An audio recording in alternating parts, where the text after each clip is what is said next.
Hello everyone, my self Dharmendra Kumar. और आज के सेशन में मैं बात करूंगा शॉर्ट नोट्स कैसे बनाएं। टोटल इस सेशन में अपन तीन इंपॉर्टेंट बातें डिस्कस करेंगे। पहला, शॉर्ट नोट्स आपको कब बनाना चाहिए। दूसरा, शॉर्ट नोट्स का महत्व क्या है। और तीसरा, शॉर्ट नोट्स कैसे बनाना है। ठीक है, तो इन तीनों टॉपिक को अपन डिस्कस करेंगे। स्टार्ट अपन करते हैं फर्स्ट एक सिंपल से कोट से, कम ही ज्यादा है। शॉर्ट नोट्स के बारे में सबसे अच्छा स्टेटमेंट है ये, कम ही ज्यादा है, लेस इज मोर। मतलब जो अपन ने ज्यादा पढ़ा है उसे किस प्रकार से अपन कम करें जिससे अपन एग्जाम के समय अच्छे से उसे रिवाइज कर ले। ठीक है, सो लेस इज मोर वाले कॉन्सेप्ट पे आप चलोगे तो काम अपना इजी हो जाएगा। तो पहला जो पॉइंट है वो है कब बनाएं शॉर्ट नोट्स।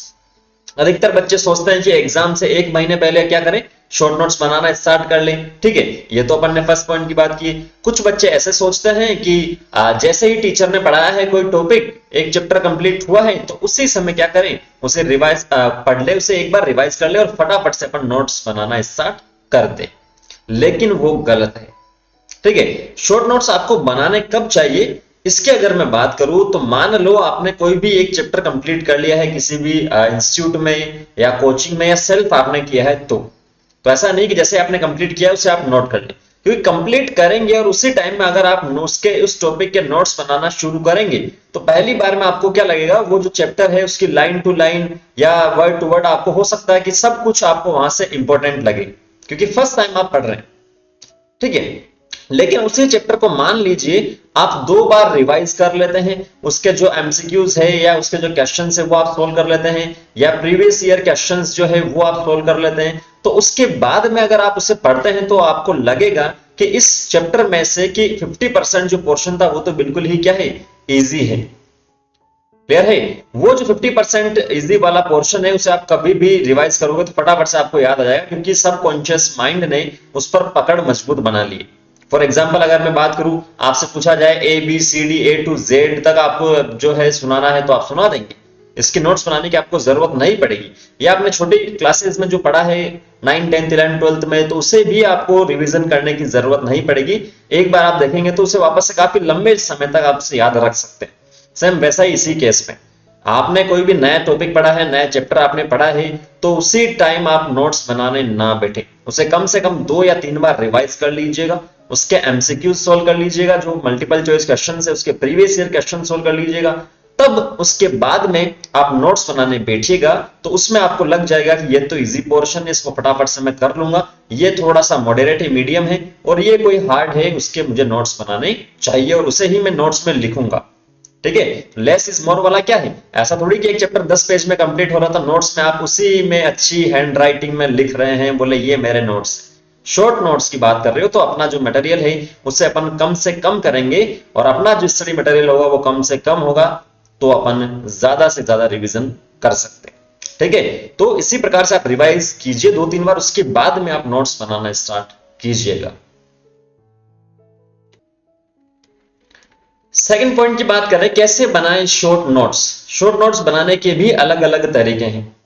ठीक है, अलग अलग तरीके, सबके अलग अलग तरीके हैं। आप टॉपर के देखेंगे उनके अलग मिलेंगे, आप अपने टीचर से पूछेंगे उनके अलग मिलेंगे, और कुछ सेल्फ से करें तो आपके भी अलग हो सकते हैं। तो खुद के नोट्स आप बना रहे हैं तो खुद से आप कीजिएगा, वो सबसे बेस्ट तरीका रहेगा। पहला जो पॉइंट है इसके अंदर, दूसरों के नोट्स से ना ही पढ़ो। जब नोट्स आप बना रहे हो, कुछ एक बच्चों की हैबिट होती है कि यार गूगल से नोट्स पीडीएफ डाउनलोड कर ली, या जो अपने से जो सीनियर है उनसे नोट्स ले लीजिए और उसका रिवीजन कर लीजिए, तो उसमें जो आपकी इफेक्टिविटी होगी वो यहां से कम हो जाएगी। एक आप खुद के हैंड रिटन नोट्स होंगे और दूसरे से आप लेंगे। दूसरे से लेने का एक नेगेटिव पॉइंट भी है यहाँ पर। नेगेटिव पॉइंट ये है कि मान लीजिए मैंने अपने सीनियर से नोट्स लिए, उसके खुद के नोट्स से, वो टॉपर भी था, लेकिन उससे कोई फर्क नहीं पड़ेगा। हो सकता है आपको जो टॉपिक इजी लग रहा हो, मेरे उस टॉपर सीनियर को वो टॉपिक हार्ड लग रहा हो और उसने उस टॉपिक के ही नोट्स बनाए हैं या उस टॉपिक को उसने थोड़ा सा डिटेल से बनाया है।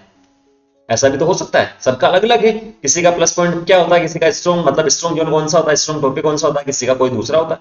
तो ये अपने लिए एक नेगेटिव फैक्टर के जैसे काम कर सकता है कि अगर आपने किसी दूसरे से नोट्स लिए हैं, हो सकता है उसने जो नोट्स में लिखा हो आपको पहले से आता हो, आपको इजी लगता हो और उन नोट्स की जरूरत ना हो, तो आप वहां पर अपना टाइम वेस्ट करेंगे। इससे अच्छा आप खुद के नोट्स बनाइए। हाँ, अगर किसी टॉपिक में आपको समझने में दिक्कत आ रही है, पढ़ने में दिक्कत आ रही है, तो आप वहां से हेल्प ले सकते हैं उन नोट्स से। हेल्प के लिए काफी अच्छा रहेगा, हेल्प आप उन नोट्स से ले सकते हैं, लेकिन पूरा का पूरा मैं ये नहीं कहूंगा कि आप उसमें से पढ़ें।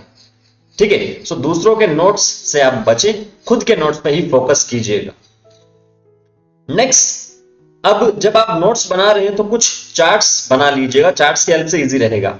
ठीक है, ये तो मैंने एक एनसीईआरटी का लिया है, अपना जो 4th चैप्टर है एनिमल किंगडम, वहां से ही मैंने चार्ट उठाया है।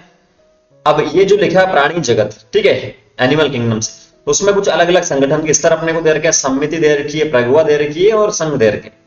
तो ऐसा ही आपको अलग अलग बुक में अलग अलग चार्ट्स आपको मिल जाएंगे, लेकिन आप ऐसा खुद से भी बना सकते हैं और इसमें भी आप ऐड कर सकते हैं। हो सकता है एनसीईआरटी की जो पैराग्राफ है, जो थ्योरी है, उसमें कुछ एक्स्ट्रा पॉइंट दिए हैं जो इस चार्ट में नहीं है, तो आप उसको या साइड में जहां पर भी स्पेस है वहां आप नोट करते चलिएगा, या इस टेबल को या इस चार्ट को पूरा का पूरा आप क्या कर लीजिएगा, जो भी आपकी नोटबुक है उसमें उतार लीजिएगा, और जो एक्स्ट्रा पॉइंट एनसीईआरटी में अलग अलग जगह आपको दे रखे हैं या किसी भी बुक में अलग अलग दे रखे हैं, इसके साथ में आप नोट कर लीजिएगा। जिससे क्या होगा, पूरा का पूरा चैप्टर या पूरा का पूरा पैराग्राफ आपको पढ़ने की जरूरत नहीं होगी।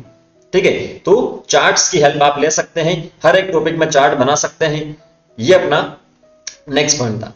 उसके बाद में टेबल्स की अपन बात करें, अलग अलग बुक्स में भी आपको टेबल्स दे रखी, और वही जो टेबल्स है वो आपको थ्योरी में भी दे रखी होती है, बीच बीच में थ्योरी दे रखी है और टेबल उसकी बना दी, समराइज फॉर्म में कर दिया, उसका सारांश आपको बता दिया एक तरह से।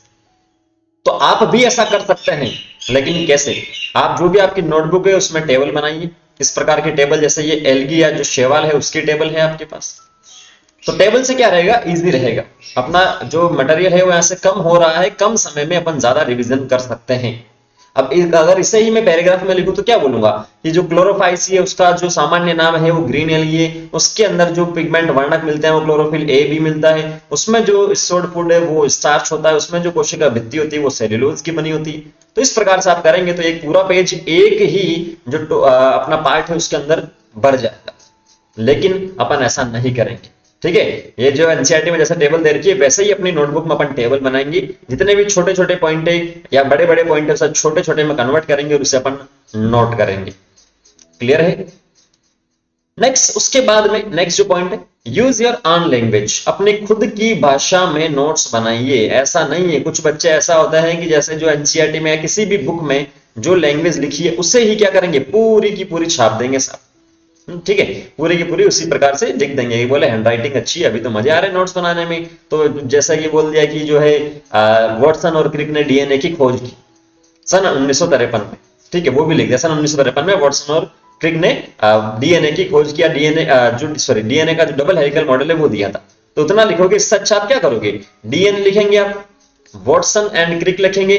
ठीक है, वाटसन एंड क्रिक लिखेंगे और ब्रैकेट में आप जो ईयर है वो लिख दो 1953।